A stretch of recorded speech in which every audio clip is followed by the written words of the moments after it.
नमस्कार दोस्तों, स्टार 11 उत्तराखंड में आपका स्वागत है। मैं फिर से आपके लिए 50 महत्वपूर्ण प्रश्न लेकर आया हूं, जो कि आने वाले एग्ज़ाम फॉरेस्ट गार्ड, वीडियो, बीपीडीओ, बंदी रक्षक, एसआई के लिए महत्वपूर्ण साबित होंगे। दोस्तों मेरे साथ साथ आप भी इस एमसीक्यूज को लगाइए और कमेंट बॉक्स में कमेंट करिए कि आपका इसमें कितना स्कोर रहा है। चलिए स्टार्ट करते हैं। आज का पहला प्रश्न, टेहरी में वन विभाग की स्थापना कब हुई थी? तो दोस्तों टेहरी में जो वन विभाग की स्थापना हुई थी, ये हुई थी, इसका जो राइट आंसर है ऑप्शन बी। ठीक है, 1885 में जो है आपकी क्या हुई थी, वन विभाग की स्थापना हुई थी। ये ध्यान रखिएगा भाई। ठीक है, 1885 में। और अगर हम बात करें कि टेहरी की जो स्थापना हुई थी वो कब हुई थी, 1815 में। ठीक है, 1815 में टेहरी की स्थापना किसने की थी? सुदर्शन शाह ने की थी भाई। ध्यान रखिएगा, इंपॉर्टेंट है। और अगर पूछा जाए कि इसकी पत्नी का नाम, तो खनेती देवी। ठीक है, ये खनेती देवी जो है इसकी पत्नी का नाम है भाई, ध्यान रखना। और इसके अलावा इसने कई ऐसे काम करे थे भाई, जो टेहरी का विकास जो है सर्वप्रथम इसी के द्वारा हुआ था। और इसी के समय में 1820 में, ठीक है, आपका मूरक्राफ्ट टेहरी आया था भाई, ये भी ध्यान रखिएगा आप। मूरक्राफ्ट जो है इसी के समय में टेहरी आया था। क्लियर? और चलिए नेक्स्ट क्वेश्चन पर हम बात करते हैं। नेक्स्ट क्वेश्चन है, राज्य में सबसे कम महिला साक्षरता वाला जिला कौन सा है? तो राज्य में जो सबसे कम महिला साक्षरता वाला जिला है दोस्तों, इसका जो राइट आंसर होना चाहिए ऑप्शन सी। ठीक है, कौन सा? उत्तरकाशी। ठीक है, ये जो है सबसे कम महिला साक्षरता वाला जिला है। और अगर हम बात करें सर्वाधिक, तो सर्वाधिक में आएगा भाई नाम किसका? देहरादून का। ठीक है, देहरादून का नाम जो है सर्वाधिक महिला साक्षरता में भी आएगा। और ऑल उत्तराखंड में भी किसका आएगा भाई? महिला साक्षरता में सबसे अधिक किसका आएगा? देहरादून का ही आएगा। ठीक है, ध्यान रखिएगा। और सबसे कम में आएगा भाई किसका? उत्तरकाशी का। ध्यान रखिएगा। और अगर पुरुष की बात करें, तो पुरुष में जो है सबसे कम सबसे कम पुरुष साक्षरता अगर हम बात करें, तो ये आपका देहरादून, सॉरी हरिद्वार। कौन आएगा? हरिद्वार आएगा भाई। क्लियर? और अगर बात करें पुरुष साक्षरता में सर्वाधिक, तो पुरुष साक्षरता में सर्वाधिक नाम आता है भाई किसका? आपका रुद्रप्रयाग का। ठीक है, चलिए आगे नेक्स्ट क्वेश्चन पर बात करते हैं। नेक्स्ट क्वेश्चन है, राज्य में स्टार्टअप नीति कब शुरू की गई? तो राज्य में स्टार्टअप नीति दोस्तों जो शुरू की गई थी, वो की गई थी, ऑप्शन डी क्या है इसका बिल्कुल राइट आंसर है, 2018 में। चलिए नेक्स्ट क्वेश्चन पर बात करते हैं। नेक्स्ट क्वेश्चन है, सुंदरलाल बहुगुणा को किस वर्ष पद्म भूषण सम्मान दिया गया? तो दोस्तों सुंदरलाल बहुगुणा को जो पद्म भूषण सम्मान दिया गया था, ये दिया गया था आपका, इसका जो राइट आंसर होना चाहिए ऑप्शन डी, 2009 में। चलिए, तो ध्यान रखना भाई, सुंदरलाल बहुगुणा जो है एक पर्यावरणविद थे और पर्यावरण से जुड़े हुए थे। और इसके अलावा अगर हम बात करें, चिपको आंदोलन में इन्होंने क्या निभाई थी? अपनी महत्वपूर्ण भूमिका निभाई थी भाई। चलिए आगे नेक्स्ट क्वेश्चन पर बात करते हैं। नेक्स्ट क्वेश्चन है, कुंजड़ी वन आंदोलन के समय टेहरी का शासक कौन था? तो दोस्तों कुंजड़ी वन आंदोलन के समय में जो टेहरी का शासक था भाई, वो था आपका, इसका जो राइट आंसर होना चाहिए ऑप्शन ए। ठीक है, ऑप्शन ए क्या होना चाहिए? बिल्कुल राइट आंसर होना चाहिए कीर्ति शाह। ठीक है, कीर्ति शाह जो है उस समय आपके टेहरी के शासक थे भाई। ठीक है, इंपोर्टेंट है। और ये काफी, अगर बात करें तो सबसे पढ़े लिखे शासक रहे भाई। इनकी जो तारीफ अगर हम बात करें, तो इनकी तारीफ भाई लैंसडाउन ने भी की थी। ठीक है, ये भी आप ध्यान रखना। और इन्होंने कीर्ति नगर की भी स्थापना की थी भाई। ठीक है, ध्यान रखना, कीर्ति नगर की भी स्थापना करी थी इन्होंने 1894 में। ठीक है, 1894 में इन्होंने कीर्ति नगर की भी स्थापना की थी, ये भी ध्यान रखिएगा। और इनकी काफी तारीफ हुई थी भाई। ठीक है, उस समय। और भक्त दर्शन ने इनको हम बात करें तो राज ऋषि के नाम से भी दिया है इनको नाम। क्या नाम दिया? राज ऋषि नाम दिया भाई भक्त दर्शन ने। ठीक है, और इसके अलावा इन्होंने यमुना नदी पर हिबेट ब्रिज का निर्माण भी किया था, ये भी आप ध्यान रखना। और इसके अलावा रानी विक्टोरिया की हरिक जयंती पर इन्होंने अगर बात करें तो घंटा घर का निर्माण करवाया। इसके अलावा हिंदी टाइपराइटर का भी इन्होंने निर्माण कराया। इसके अलावा बैंक ऑफ गढ़वाल का निर्माण भी इन्होंने करा। टेहरी में अगर बात करें तो बिजली का जो सुविधा भी उपलब्ध करवाई थी, वो आपका कीर्ति शाह ने ही करवाई थी।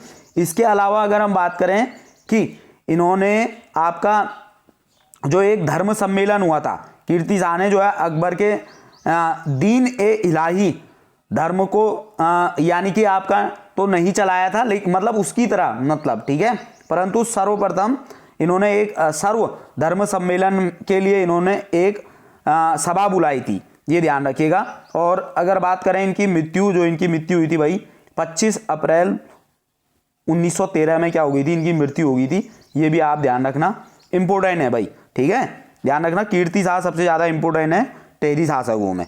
चलिए आगे बात करते हैं नेक्स्ट क्वेश्चन की। नेक्स्ट क्वेश्चन है, राज्य में लघु उद्योग सेवा बैंक कहाँ स्थित है? तो दोस्तों राज्य में जो लघु सेवा उद्योग बैंक है ये आपका कहाँ, देहरादून में। ऑप्शन ए क्या है इसका, बिल्कुल राइट आंसर है, ठीक है। चलिए आगे नेक्स्ट क्वेश्चन की बात करते हैं। दून स्कूल के संस्थापक कौन थे? तो दोस्तों दून स्कूल के जो संस्थापक थे वो थे आपके सतीश रंजन दास। ऑप्शन बी क्या है इसका, बिल्कुल राइट आंसर है। 1935 में इन्होंने इस स्कूल की स्थापना की थी भाई। चलिए आगे नेक्स्ट क्वेश्चन की बात करते हैं। 9 लाख की उत्तरायणी मेला किस जनपद में लगता है? तो सीधे सीधे भाई ये लगता है कहाँ, बागेश्वर में, ठीक है, ध्यान रखना कहाँ लगता है भाई, बागेश्वर में। ऑप्शन बी क्या है इसका, बिल्कुल राइट आंसर है। बागेश्वर की अगर हम बात करें तो बागेश्वर आपका सरयू और गोमती नदी के तट पर है और यहीं पर ही 13-14 जनवरी 1921 में बद्रीदत्त पांडे ने, ठीक है, किसने, बद्रीदत्त पांडे ने यहाँ पर कुली बेगार प्रथा का अंत करा था भाई, ध्यान रखना। और इसी के बाद इनको पूर्वांचल केसरी या कुमाऊं केसरी की उपाधि दी गई थी। और बात करें 1937 में इन्होंने भाई कुमाऊं का इतिहास लिखी थी बरेली जेल में, ये भी आप ध्यान रखिएगा। चलिए नेक्स्ट क्वेश्चन पर बात करते हैं। नेक्स्ट क्वेश्चन है, पांडुखोली गुफा किस जनपद में है? तो दोस्तों पांडुखोली गुफा है आपका कहाँ, अल्मोड़ा में। ऑप्शन डी क्या है इसका, बिल्कुल राइट आंसर है। चलिए नेक्स्ट क्वेश्चन पर बात करते हैं। राज्य में एथेनॉल प्लांट स्थित है? तो राज्य में एथेनॉल प्लांट जो स्थित है वो उधम सिंह नगर के बाजपुर में। ऑप्शन सी क्या है इसका, बिल्कुल राइट आंसर है। चलिए दोस्तों नेक्स्ट क्वेश्चन पर हम बात करते हैं। नेक्स्ट क्वेश्चन है, आदि गुरु शंकराचार्य की 12 फीट ऊंची प्रतिमा कहाँ स्थित है? तो दोस्तों ये स्थित है कहाँ, ऑप्शन डी क्या है इसका, बिल्कुल राइट आंसर है, केदारनाथ में। और यहीं पर ही आपका इस मूर्ति का जो अनावरण किया था वो आपका नरेंद्र मोदी, श्री नरेंद्र मोदी द्वारा जो है इसका अनावरण किया गया था। चलिए नेक्स्ट क्वेश्चन पर हम बात करते हैं। नेक्स्ट क्वेश्चन है, 3 टिकती प्रथा किस जनजाति में प्रचलित है? तो 3 टिकती प्रथा भाई ये प्रचलित है किसमें, थारू में, ठीक है। ऑप्शन ए क्या है इसका, बिल्कुल राइट आंसर है। और बात करें दोस्तों, थारू जो है दीपावली को क्या करती है, शोक के रूप में मनाती है। और यही जो है उत्तराखंड का जो सबसे बड़ा जनजातीय समूह है वो कौन सा है, थारू है भाई, ठीक है। और इसके बाद अगर हम बात करें तो जौनसारी, ध्यान रखना। और सबसे कम की अगर हम बात करें तो राजी, ठीक है, सबसे कम कौन सी है, राजी। चलिए आगे नेक्स्ट क्वेश्चन की बात करते हैं। नेक्स्ट क्वेश्चन है, राज्य में इंदिरा गांधी इंटरप्रिटेशन सेंटर कहाँ स्थित है? तो दोस्तों यह है नैनीताल के कहाँ, रामनगर में। ऑप्शन डी क्या है इसका, बिल्कुल राइट आंसर है। चलिए आगे नेक्स्ट क्वेश्चन पर बात करते हैं। नेक्स्ट क्वेश्चन है, शैलेश मठियानी। दोस्तों यहाँ पर क्या होना चाहिए, शैलेश मठियानी होना चाहिए, ध्यान रखिएगा। शैलेश मठियानी को किस रचना हेतु फणेश्वर नाथ रेणु पुरस्कार से दिया गया? तो दोस्तों ये दिया गया था किसके लिए, मुठभेड़ के लिए। ऑप्शन ए क्या है इसका, बिल्कुल राइट आंसर है। चलिए अगले क्वेश्चन पर बात करते हैं। नेक्स्ट क्वेश्चन है, नंदी किस पवार शासक का सेनापति था? तो दोस्तों नंदी ये था आपका किसका, मानसागर, ठीक है। ऑप्शन सी क्या है इसका, बिल्कुल राइट आंसर है। और इसी के समय में लक्ष्मीचंद ने, ठीक है, इसी के समय में एक कुमाऊं का शासक था लक्ष्मीचंद, इसने जो है 7 बार तो आक्रमण करा, 7 बार आ रहा था भाई, और 8वीं बार क्या हो गया था, जीत गया था, ठीक है।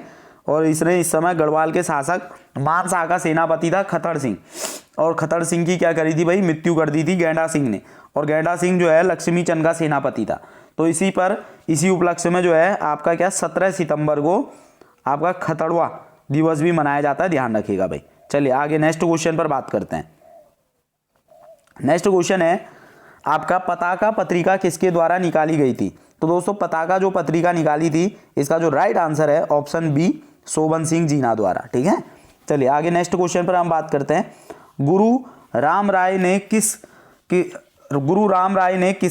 किसके शासनकाल, यहाँ पर क्या होना चाहिए, किसके शासनकाल में देहरादून आए थे? दोस्तों तो ये आए थे किसका, इसका राइट आंसर होना चाहिए ऑप्शन ए, फतेह शाह के शासनकाल में जो है ये देहरादून आए थे भाई। चलिए आगे नेक्स्ट क्वेश्चन पर बात करते हैं।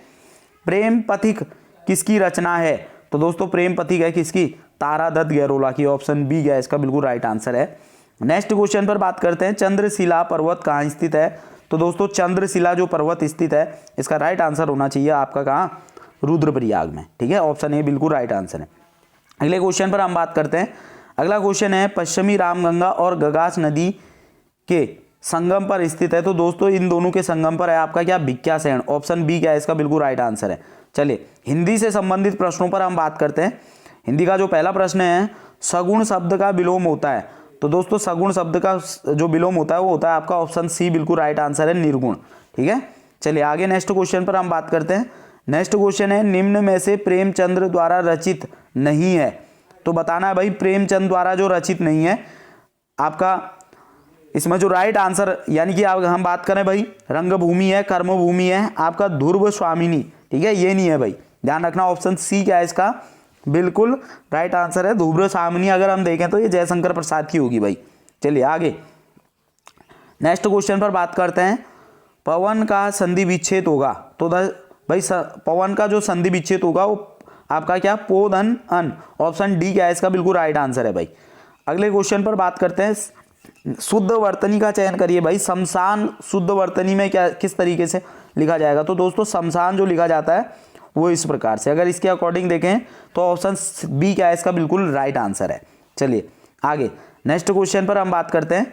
नेक्स्ट क्वेश्चन है राम ने कहा कि मैं घर जाऊंगा, मैं घर जाऊंगा, मैं कौन सा वाक्य है। तो दोस्तों यह है आपका क्या, संज्ञा उपवाक्य। ऑप्शन डी क्या है इसका बिल्कुल राइट आंसर है। चलिए आगे नेक्स्ट क्वेश्चन की बात करते हैं। निम्न में से कौन सा अष्टछाप का कवि है। तो पूछा है भाई अष्टछाप का कवि कौन है। तो अष्टछाप का कवि कौन है इसमें आपका सूरदास। ऑप्शन ए क्या है इसका बिल्कुल राइट आंसर है। चलिए अगले क्वेश्चन पर बात करते हैं। पुस्तक, समाचार पत्र व लेखक का उपनाम वाक्य के किस शब्द पर जोर देने हेतु किस चिन्ह का प्रयोग किया जाता है। तो दोस्तों ये किया जाता है किसका, इसका जो राइट आंसर होना चाहिए ऑप्शन सी उद्धरण चिन्ह का। ठीक है, ऑप्शन सी क्या है इसका बिल्कुल राइट आंसर है। चलिए आगे क्वेश्चन पर बात करते हैं। अगला क्वेश्चन है निम्न में से सबसे बड़ा भाषा परिवार है। तो दोस्तों सबसे जो बड़ा भाषा परिवार है इसमें इसका जो राइट आंसर होना चाहिए वो होना चाहिए ऑप्शन बी। ठीक है, कौन सा आपका, भारोपीय। ठीक है, भारोपीय भाषा जो है ये सबसे बड़ा 73 लगभग कितना 73% बोली जाती है भाई, देख लीजिएगा आपने एक बार इसको। चलिए नेक्स्ट क्वेश्चन पर बात करते हैं। निम्न में से स्त्रीलिंग है। तो दोस्तों इसमें जो स्त्रीलिंग है, तिथि स्त्रीलिंग है, राशि भी स्त्रीलिंग है और उंगली भी, यानी कि उपरोक्त सभी। ऑप्शन डी क्या है इसका बिल्कुल राइट आंसर है। चलिए आगे नेक्स्ट क्वेश्चन पर बात करते हैं। उपनिषदों का फारसी में अनुवाद किसके शासनकाल में हुआ था। तो दोस्तों उपनिषदों का जो फारसी में जो अनुवाद हुआ था इसका जो राइट आंसर होना चाहिए ऑप्शन बी आपका शाहजहां के। ठीक है, चलिए आगे नेक्स्ट क्वेश्चन पर हम बात करते हैं। अगला क्वेश्चन है पुस्तक अनहैप्पी इंडिया के लेखक कौन है। तो दोस्तों पुस्तक अनहैप्पी इंडिया के जो लेखक हैं इसका जो राइट आंसर होना चाहिए ऑप्शन डी आपका लाला लाजपत राय जो है इसके क्या है, लेखक है भाई। चलिए आगे नेक्स्ट क्वेश्चन पर बात करते हैं। 1946 में बनी अंतरिम सरकार में डॉक्टर राजेंद्र प्रसाद के पास कौन सा विभाग था। तो दोस्तों ये जो था खाद्य एवं कृषि विभाग। ठीक है, ऑप्शन बी क्या है इसका बिल्कुल राइट आंसर है। चलिए अगले क्वेश्चन पर हम बात करते हैं। अगला क्वेश्चन है भारत विभाजन की माउंटबेटन योजना कब लागू की गई। ठीक है, तो लागू पूछा है भाई इसने। अगर लागू की बात करें इसका जो राइट आंसर होना चाहिए ऑप्शन डी आपका कब, 3 जून 1937 को जो है आपका भारत विभाजन लॉर्ड माउंटबेटन जो है योजना लागू हुई थी भाई। चलिए आगे क्वेश्चन पर बात करते हैं। वर्साई की संधि का नाश हो यह नारा किसने दिया था। तो दोस्तों वर्साई की संधि का नाश हो ये जो नारा दिया था भाई इसका राइट आंसर होना चाहिए हिटलर। ठीक है, ऑप्शन सी क्या होना चाहिए इसका बिल्कुल राइट आंसर होना चाहिए हिटलर। चलिए अगले क्वेश्चन पर बात करते हैं। अगला क्वेश्चन है भारत को आज़ादी मिलने के बाद लक्षद्वीप में राष्ट्रीय ध्वज फहराने के भारतीय सेना का एक जहाज किसने भेजा। तो दोस्तों ये जो भेजा था इसका जो राइट आंसर होना चाहिए ऑप्शन डी। ठीक है, सरदार वल्लभ भाई पटेल ने ये भेजा था भाई। ठीक है, चलिए अगले क्वेश्चन पर हम बात करते हैं। चलिए अगले क्वेश्चन पर हम बात करते हैं। अगला क्वेश्चन क्या है। तो अगला क्वेश्चन है अशोक ने किस बौद्ध भिक्षु से प्रभावित होकर बौद्ध धर्म को अपनाया था। ठीक है, तो ये दोस्तों इसका जो राइट आंसर होना चाहिए ऑप्शन ए। ठीक है, किसके कहने पर, आपका उपगुप्त के कहने पर। चलिए अगले क्वेश्चन पर बात करते हैं। अगला क्वेश्चन है पंचमणि जीव संरक्षण क्षेत्र कहाँ स्थित है। तो दोस्तों इसका जो राइट आंसर होना चाहिए पंचमढ़ी आपका कहाँ है, मध्य प्रदेश में। ऑप्शन डी क्या है इसका बिल्कुल राइट आंसर है। चलिए अगले क्वेश्चन पर बात करते हैं। भारत में निम्न में से किस प्रकार की बिजली का उत्पादन सर्वाधिक होता है? तो दोस्तों इसका जो राइट आंसर होना चाहिए ऑप्शन ए, तापीय बिजली का जो है सबसे ज़्यादा प्रयोग होता है यहाँ पर। चलिए अगले क्वेश्चन पर बात करते हैं। इंदिरा गांधी नहर को किस नदी से पानी मिलता है? तो दोस्तों इंदिरा गांधी नहर को जो पानी मिलता है इसका जो राइट आंसर होना चाहिए ऑप्शन बी, ठीक है, सतलज और ब्यास नदी से मिलता है भाई। अगले क्वेश्चन पर बात करते हैं। अगला क्वेश्चन है, संविधान निर्माण के समय निम्न में से कौन सा आदर्श प्रस्तावना में शामिल नहीं था? तो दोस्तों इसमें जो शामिल नहीं था इसका जो राइट आंसर होना चाहिए ऑप्शन डी, समाजवादी। ठीक है, कौन सा शब्द शामिल नहीं था? समाजवादी शब्द इसमें से शामिल नहीं था। समता था, स्वतंत्रता था, न्याय था, यानी कि समाजवादी नहीं था। चलिए अगले नेक्स्ट क्वेश्चन पर हम बात करते हैं। कौन सा संविधान संशोधन मिनी संविधान के नाम से जाना जाता है? तो दोस्तों मिनी संविधान के 42वां संविधान संशोधन 1976। ऑप्शन बी क्या है इसका बिल्कुल राइट आंसर है। चलिए अगले क्वेश्चन पर बात करते हैं। बोमडिला दर्रा स्थित है? तो दोस्तों बोमडिला जो दर्रा स्थित है इसका राइट आंसर होना चाहिए ऑप्शन ए, अरुणाचल प्रदेश में। चलिए अगले क्वेश्चन पर बात करते हैं। अगला क्वेश्चन है, खेतड़ी किस के लिए प्रसिद्ध है? तो दोस्तों खेतड़ी जो खान है ये किसके लिए प्रसिद्ध है? तांबे के लिए। ऑप्शन बी क्या है इसका बिल्कुल राइट आंसर है। चलिए अगले क्वेश्चन पर बात करते हैं। अगला क्वेश्चन है, आंध्र प्रदेश और तमिलनाडु के तटीय भूभाग को कहते हैं? तो दोस्तों आंध्र प्रदेश और तमिलनाडु के जो तटीय भाग है इसको जो जाना जाता है वो जाना जाता है किसके नाम से? कोरोमंडल। ऑप्शन डी क्या है इसका बिल्कुल राइट आंसर है। चलिए अगले क्वेश्चन पर बात करते हैं। अगला क्वेश्चन है, HYV कार्यक्रम को भारत में डैश डैश भी कहा जाता है? तो दोस्तों ये कहा जाता है क्या? नव कृषि क्रांति। ऑप्शन बी क्या है इसका बिल्कुल राइट आंसर है। चलिए अगले क्वेश्चन पर हम बात करते हैं। अगला क्वेश्चन है, वाईफाई का पूरा नाम है? तो दोस्तों वाईफाई का जो पूरा नाम है इसका जो राइट आंसर होना चाहिए ऑप्शन सी। ठीक है, ऑप्शन सी क्या होना चाहिए इसका बिल्कुल राइट आंसर होना चाहिए वाइल्ड फ्रेंडलिटी। ठीक है, ध्यान रखिएगा। चलिए अगले क्वेश्चन पर बात करते हैं। दोस्तों ये आपने इस 37वें क्वेश्चन को आपने बनाना है भाई, ठीक है, और कमेंट बॉक्स में कमेंट करना है कि इसका राइट आंसर क्या होगा। चलिए आगे नेक्स्ट क्वेश्चन पर बात करते हैं। प्रधानमंत्री नरेंद्र मोदी ने एशिया के सबसे बड़े एरो शो एयर इंडिया 2023 का उद्घाटन किस शहर में किया है? तो दोस्तों इसका जो राइट आंसर होना चाहिए ऑप्शन सी आपका कहाँ किया है? बेंगलुरु में। चलिए आगे नेक्स्ट क्वेश्चन पर हम बात करते हैं। नेक्स्ट क्वेश्चन है, केंद्र सरकार ने अनाधिकृत कोयला खनन गतिविधियों की सूचना देने के लिए कौन सा मोबाइल ऐप लॉन्च किया है? तो दोस्तों इसका जो राइट आंसर होना चाहिए आपका जो 49, ठीक है, इसका जो राइट आंसर होना चाहिए ऑप्शन बी, ठीक है, खनन प्रहरी। ऑप्शन बी क्या है इसका बिल्कुल राइट आंसर है। और जो आज का अंतिम प्रश्न है, केंद्र सरकार ने भारत चीन सीमा की सुरक्षा के लिए ITBP की कितनी बटालियन के गठन को मंजूरी दी है?